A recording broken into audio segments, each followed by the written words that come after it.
की हाल ने राजी हो तबीयत से ठीक ने ਤੁਹਾਨੂੰ बेहतरीन तरीके नाल पता होना है बागबान लोगों को कि ये है सेब का पौधा एप्पल का। अज असी करनी है एप्पल ग्राफ्टिंग एप्पल की एयर लेयरिंग एप्पल के पौधे की गुट्टी के जरिए तो तैयार करना ताड़े गार्डन च। बिस्मिल्लाहिर्रहमानिर्रहीम। लो भाई सजनों जो ताड़े गार्डन च लग्या ना पौधा एक एप्पल का सेब का तो तुसी करना चाहते हो 2 या 4 या 6 तो वो इस तरह करके ना पौधा तुसी तैयार कर सकते हो बेहतरीन तरीके नाल तैयार कर सकते हो। चाकू लेना तेज़दार तो उन्होंने मार लेना रिंग तो रिंग मार के ये लानी उतों स्किन चमड़ी मास मैं सारिया चीज़ां तुहानूं दसी जाना किते किसी बोली च तुहानूं फर्क ना पै जाए। ला दिता अच्छे तरीके नाल ते इत्थों लैनी है थोड़ी जी मिट्टी।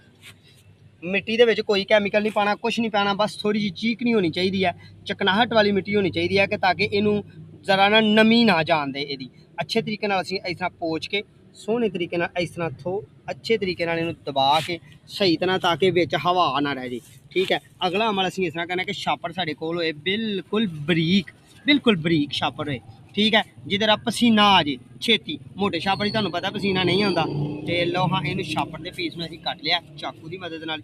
ठीक है जी तो इनू असीं इस तरह करके ना इनू लपेट देना ताकि साडी मिट्टी जे धुप लगे तो सुक के गिर ना जाए तो जे बारिश आए तो गिल्ली हो के झर ना जाए। ठीक है जी हुण असीं अगला अमल ये करना कि इत्थे एक टाकी लेने टाकी भी मेरे कोल है कपड़ा लै लो धागा लै लो सन लै लो कोई भी चीज़ तुसी रस्सी वगैरह कोई लैके ना तो इनू अच्छे तरीके नाल इत्थों तुहां बन लैना। ठीक है कि तुहाडा छापर जेह्ड़ा ना वो लत्थे ना बाहर दी हवा अंदर ना आए तो अंदर दी हवा बाहर ना जाए तो परेशानी कोई नहीं लैनी। तो मेरे अल्लाह ने चाहया ना तो ये सावन दी अज हो गई जे तकरीबन पहली 2। ठीक है जी तो सावन दी इंशाल्लाह अल्लाह ने चाहया ना तो यदी एयर लेयरिंग 15 दिनों बाद ये जड़ बज जाएगी।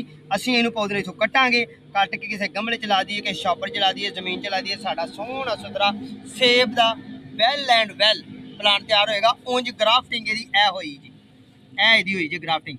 ठीक है दुआवां च याद रखियो अपना तो अपने प्यार का ख्याल रखियो साडे चैनल सबसक्राइब कर लियो। अस्सलाम वालेकुम।